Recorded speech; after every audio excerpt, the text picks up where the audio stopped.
ये कहानी है जब पाकिस्तान ने पहले बल्लेबाजी करते हुए 345 रन का एक विशाल टारगेट भारतीय टीम के सामने खड़ा कर दिया था। बड़ा टारगेट देखकर पाकिस्तानी खिलाड़ी इस प्रकार से पागल हो गए कि उन्होंने सामने खड़े भारतीय खिलाड़ियों को ललकारना शुरू कर दिया, क्योंकि उन्हें था कराची के मैदान और शोएब अख्तर की रफ्तार का घमंड।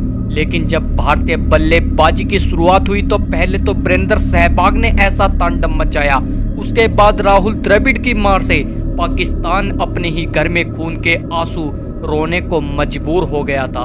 तो चलिए इस मैच की पूरी हाईलाइट वीडियो हम आपको दिखाने वाले हैं।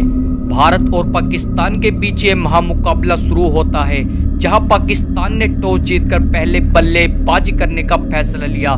तब शुरुआत में ही पाकिस्तान को उसकी असली औकात दिखाते हैं भारतीय गेंदबाज जहीर खान, क्योंकि उन्होंने शुरुआत के 1-2 ओवर में ही यासिर अहमद और इमरान फरहत को पवेलियन का रास्ता दिखा दिया। लेकिन उसके बाद मोहम्मद यूनुस और इंजमाम उल हक ने रांची के स्टेडियम में एक ऐसी पारी खेली जिस पारी को पाकिस्तान जीत का सपना देखने लग गया था, क्योंकि यहां पर मोहम्मद यूनुस ने 74 रन की विस्फोटक पारी खेली, तो वहीं पर कप्तान इंजमाम उल हक ने कप्तानी भरी पारी खेली और इस मैच में इंजमाम उल हक ने 122 रन बनाए थे। और अंत में यूनिस खान के शानदार फिनिशिंग की बदौलत पाकिस्तान टीम का स्कोर 50 ओवर की समाप्ति पर अपने 8 विकेट के नुकसान पर 345 रन का विशाल टारगेट भारतीय टीम के आगे खड़ा कर देते हैं। और जब भारतीय पारी की शुरुआत हुई तो शोएब अख्तर पहले ही ओवर से वीरेंद्र सहवाग को परेशान करना शुरू कर देता है, तो वहीं दूसरी तरफ सचिन तेंदुलकर एक शानदार चौका लगा देते हैं और भारतीय स्कोरबोर्ड को आगे बढ़ाते हैं। लेकिन वहीं वीरेंद्र सहवाग अभी भी शोएब अख्तर की गेंद पर संघर्ष करते हुए नजर आ रहे थे और यहां पर कैच आउट होने से भी बाल बच जाते हैं। लेकिन यहां पर सचिन ने एक और तूफानी छक्का लगाया और शोएब अख्तर का रफ्तार के घमंड को तोड़ दिया। लेकिन दूसरी ओर मुल्तान के सुल्तान वीरेंद्र सहवाग भी कहां रुकने वाले थे और यहां पर एक और शानदार चौका लगा देते हैं। अब यहां से सचिन तेंदुलकर और वीरेंद्र सहवाग ने मिलकर पाकिस्तानी गेंदबाजों को अपने रडार में ले लिया और उसके घर में उसकी औकात दिखाना शुरू कर दिया।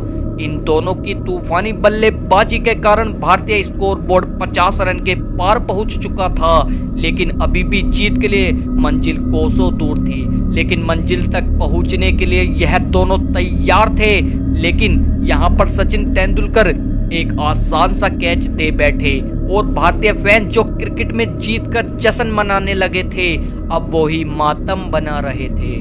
दोस्तों, पाकिस्तान के लिए ये पल किसी जीत से कम नहीं था, क्योंकि शोएब अख्तर ने अपना काम कर दिया और सचिन तेंदुलकर को आउट करके पवेलियन का रास्ता दिखा दिया। अब 69 रन के स्कोर पर भारत को पहला झटका लग चुका था।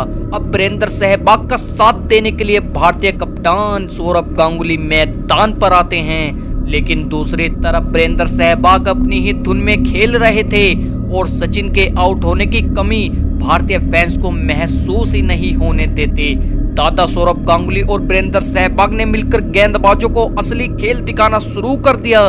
दोस्तों, उस दिन सहवाग ने कराची के मैदान में शोएब अख्तर के घमंड को इस प्रकार चूर किया कि वो आने वाली 7 पुश्तों तक याद रखेगा। और इसी शानदार चौके की बदौलत भारतीय स्कोरबोर्ड अब 100 रन के पार पहुंच गया।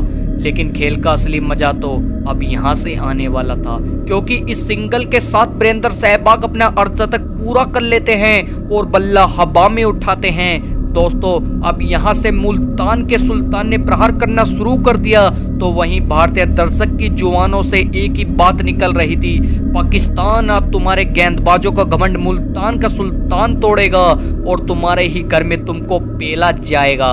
और वीरेंद्र सहवाग तो उसी अंदाज में बैटिंग भी कर रहे थे और सहवाग के आंकड़ों को देखकर कराची के स्टेडियम में पाकिस्तान खून के आंसू रोने लगा था। दोस्तों, यह अब भारतीय फैंस की तो छोड़ो, आज तो पाकिस्तानी फैंस भी वीरेंद्र सहवाग की बैटिंग पर ताली बजा रहे थे, क्योंकि महज 14 ओवर की समाप्ति पर भारतीय स्कोरबोर्ड 140 रन के पार पहुंच जाता है। दोस्तों, उस दिन किसी को समझ में नहीं आ रहा था कि यह 50 ओवर का मैच भी है या नहीं, लेकिन यहाँ पर मोहम्मद शमी की गेंद पर वीरेंद्र सहवाग बोल्ड हो जाते हैं और वीरेंद्र सहवाग के चेहरे को देखकर ऐसा लगता है कि वीरेंद्र सहवाग यहाँ गलत शॉट मार बैठे। और यहाँ तो शमी के जश्न को देखकर ऐसा लगता है कि वो मैच पहले ही जीत चुका है। अब गांगुली का साथ देने मैदान पर राहुल द्रविड़ आते हैं, लेकिन जो परंपरा वीरेंद्र सहवाग सेट करके गए थे उसी परंपरा पर गांगुली और राहुल द्रविड़ चल रहे थे और भारतीय स्कोर बोर्ड को तेजी से आगे बढ़ा रहे थे। अब यहाँ 4 रन की मदद से भारतीय स्कोर बोर्ड 200 रन के पार पहुंच जाता है, लेकिन अभी भी जीत के लिए मंजिल तो काफी दूर थी और वहां तक पहुंचने के लिए राहुल द्रविड़ और सौरव गांगुली ने पाकिस्तानी गेंदबाज पर जमकर प्रहार करना शुरू कर दिया। उस दिन सौरव गांगुली की मार से पाकिस्तान रहम की भीख मांग रहा था, लेकिन यहाँ पर सौरव गांगुली ने गलत शॉट खेलकर अपना विकेट दे दिया और अब 214 रन पर भारत के 3 विकेट गिर चुके थे। अब राहुल द्रविड़ का साथ देने मैदान पर आते हैं युवराज सिंह, लेकिन जैसे ही युवराज सिंह मैदान पर आते हैं वैसे ही क्रिकेट ग्राउंड के बाहर भी चले जाते हैं और 220 रन के स्कोर पर भारत के 4 विकेट गिर जाते हैं। यहाँ पाकिस्तान इस मैच में वापसी पूरी कर चुका था, लेकिन अभी तो मैदान पर राहुल द्रविड़ भी खड़े थे और अपने तरीकों से अलग अलग दिशाओं में शॉट मार रहे थे और भारत के स्कोर बोर्ड को 300 पार रन के पार पहुंचा देते हैं और पाकिस्तानी गेंदबाज को बता दिया कि भारत का एक भी बल्लेबाज अगर चल गया तो तुम्हारे 100 गेंदबाजों पर भारी पड़ जाएगा। अब राहुल द्रविड़ 95 रन बनाकर खेल रहे थे और इसी 4 रन की मदद से राहुल द्रविड़ 99 रन पर पहुंच जाते हैं और इसी चौके की मदद से भारतीय टीम को इस मैच में जीत दिला देते हैं और कराची में पाकिस्तान के घमंड को चकनाचूर कर देते हैं। तो दोस्तों, भारतीय कप्तान, भारतीय शेर वीरेंद्र सहवाग की ये पारी आपको कैसी लगी हमें कमेंट करके जरूर बताइए।